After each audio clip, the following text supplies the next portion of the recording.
कहीं पे किसी मज़ार पे हमला हो रहा है इसी दिल्ली के अंदर, कहीं पे किसी मस्जिद के सामने उस पे वहाँ पे जाके हंगामा किया जा रहा है, कहीं पर जो है कह रहे हैं कि हज हाउस नहीं बनाने देंगे इसी इसी इसी शहर में, और इसी चंद दिनों के अंदर ये सब हो रहा है।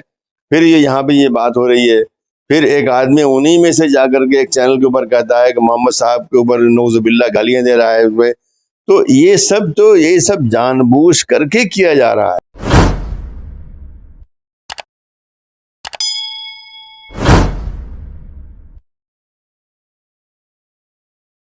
जंतर मंतर पर एक विशेष समुदाय के खिलाफ, मुसलमानों के खिलाफ जान से मारने के लिए, काटने के लिए नारेबाजी की गई। उस नारेबाजी को तमाम टीवी चैनल्स ने दिखाया भी, खंडन भी किया, और अब उस नारेबाजी को यह माना जा रहा है कि यह देश तोड़ने वाली नारेबाजी है। लेकिन दिल्ली पुलिस ने जो कार्रवाई की है, सवाल उस कार्रवाई पर उठ रहे हैं।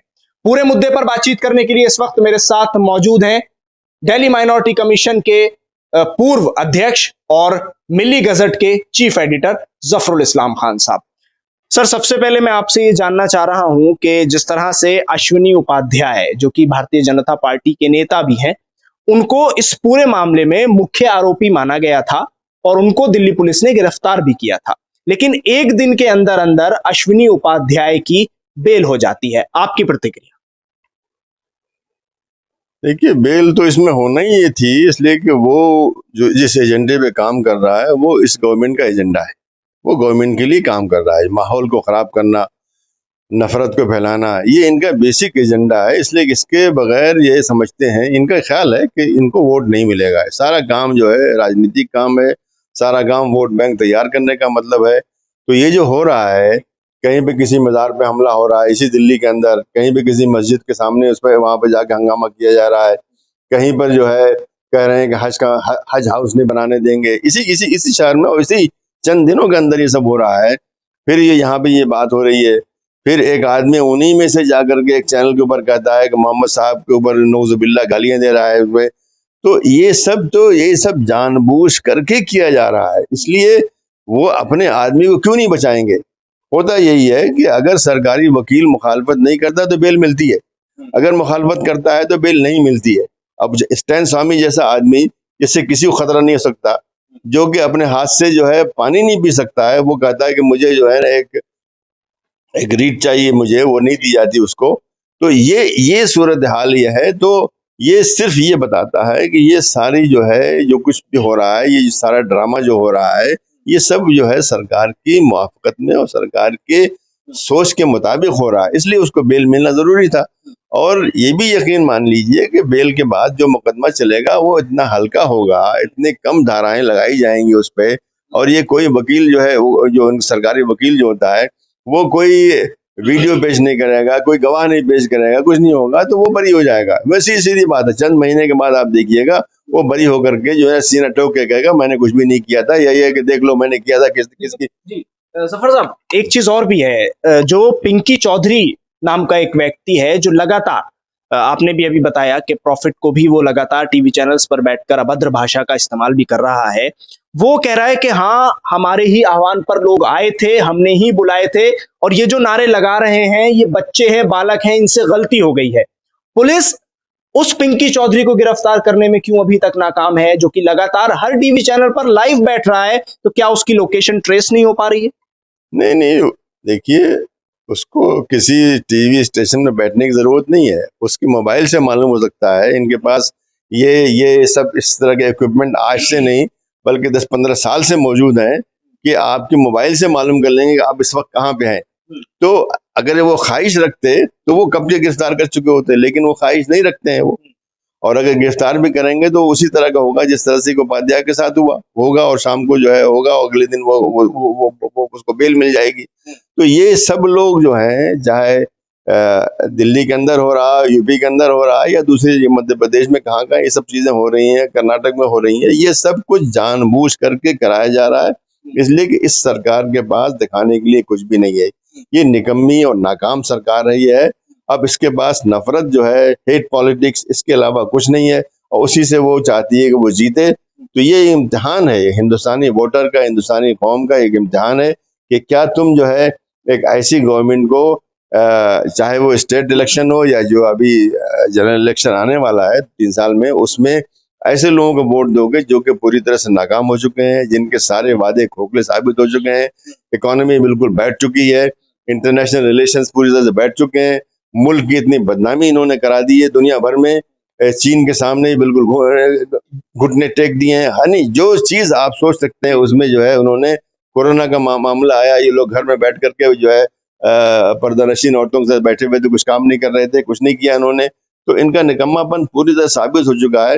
अब इनके पास रहा सहा वही जो है नफरत का मामला है, मुसलमान के खिलाफ बोलो, पाकिस्तान के खिलाफ बोलो, इस्लाम के खिलाफ बोलो, मोहम्मद साहब के खिलाफ बोलो, तो समझते हैं कि वोट मिल जाएगा। तो ये हमारा इम्तिहान है और मुझे उम्मीद है कि हमारी कौम जो है, हिंदुस्तानी कौम, सारे के सारे जो है 12 लाख कौम के हैं, वो समझदार साबित करेंगे, अपने आप को साबित करेंगे कि हम जो है इस किस्म के झांसे में नहीं आएंगे, बल्कि ऐसे लोगों को लाएंगे, कोई भी हो, जो कि सही माने में मुल्क की तरक्की के लिए काम करेगा, मुल्क को जोड़ने के लिए काम करेगा और नफरत की पॉलिटिक्स को शिकस्त देगा। तो ये एक बहुत बड़ा इम्तिहान है और मैं उम्मीद करता हूँ हमारी कौम इसमें कामयाब होगी। जिस तरह से नारेबाजी की गई है उसके बाद कहीं ना कहीं ऐसा लगता है कि एक खौफ का माहौल मुस्लिम कम्युनिटी में, क्योंकि जिस तरह के नारे लगाए गए वो लगातार सीधे तौर पर एक धमकी के लिए देखे जा रहे हैं, और उसके बाद जो असर देखा गया है, माहौल देखा गया है, वो ये है कि मुजफ्फरनगर में कुछ लोग भगवा रंग के गमछे डालकर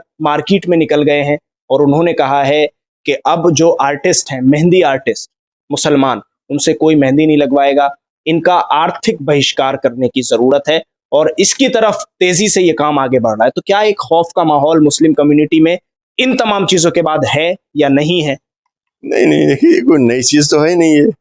जब मुसलमानों की लिंचिंग हो रही है आज से, खास तरीके से 2014 से लेकर के आज तक जो है मुस्तकिल लिंचिंग हो रही है, मैं समझता हूँ शायद ही कोई दिन गुजरता हो कि जब कोई लिंचिंग ना होती हो।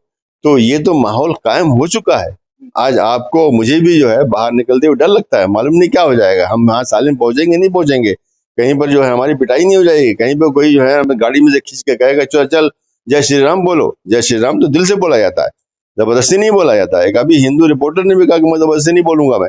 तो ये जो कर रहे हैं वो एक माहौल बन चुका है। जब से जो है ये मौजूदा सरकार 2014 में आई है, तब से ये माहौल, पिछली बार जो सरकार आई थी वाजपेयी जी की आई थी, वाजपेयी जी एक एक एक एक एक शायर आदमी थे, कवि थे, वो समझदार आदमी थे, वो इस तरह की बातें नहीं करते थे, और उनके यहाँ जो दूसरे लोग थे उनको भी वो रोके हुए थे।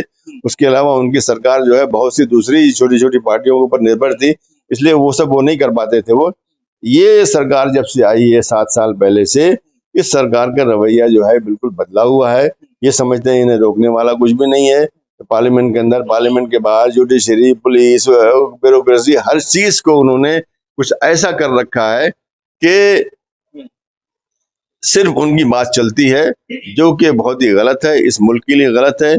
इस मुल्क में अगर चेक्स एंड बैलेंसेस नहीं रहेंगे, इस मुल्क में अगर इंस्टीट्यूशन नहीं रहेंगे, इस मुल्क में आज़ादियाँ नहीं रहेंगी, इस मुल्क में सोचने की, लिखने की, पढ़ने की, बोलने की जो भी आज़ादियाँ होती है वो नहीं रहेंगी, तो ये मुल्क तरक्की नहीं करेगा। लेकिन ये जो लोग हैं इनकी तो बहरहाल ये है कि किसी तरह से नफरत फैला करके ये सत्ता पर बरकरार रहें, हुकूमत इनके पास रहे, चाहे ये काम करें ना करें। तो एक बहुत बड़ा एक इम्तिहान आ रहा है कि लोग जो है उस पर अपने आप को साबित करना पड़ेगा कि हम इस इम्तिहान में कितना कामयाब हैं। आप जफरुल इस्लाम साहब, दिल्ली माइनॉरिटी कमीशन के आप चेयरमैन रहे हैं, आपने करीब से तमाम चीजें देखी हैं, और हम जानते हैं कि जब भी कोई इस तरह का मामला होता था तो आप उसमें पूरे तौर पर सक्रिय नजर आते थे, नोटिस भी भेजते थे, मुलाकात भी होती थी आपकी अधिकारियों से। सर ये बताइए कि जिस तरह से ये सवाल उठ रहे हैं कि दिल्ली के मुख्यमंत्री अरविंद केजरीवाल इन तमाम हालात पर जो दिल्ली में हो रहे हैं, मुसलमानों के खिलाफ बन रहे हैं, खास तौर से जो नारेबाजी की गई उस पर खामोश क्यों हैं, और जब मौलाना साद का मामला आया था तो दिल्ली के मुख्यमंत्री सक्रिय क्यों नजर आए थे? देखिए, दिल्ली में आम आदमी की सरकार और उसके जो भी मुखिया हैं, इन्होंने बहुत पहले ये समझ लिया है कि हिंदुत्व के साथ ही रह करके वो सत्ता पर बरकरार रह सकते हैं। उनका सारा जो है यानी सोच ये है सत्ता में रहे किसी भारत, वही जिस तरह की सोच मोदी की है या बीजेपी की है, वही सोच आम आदमी पार्टी कैसे उसमें बरकरार रहे, एक शोबदाबाजी है, कुछ कुछ कुछ नाटक है, कुछ ये है, कुछ वो है, उस तरह से।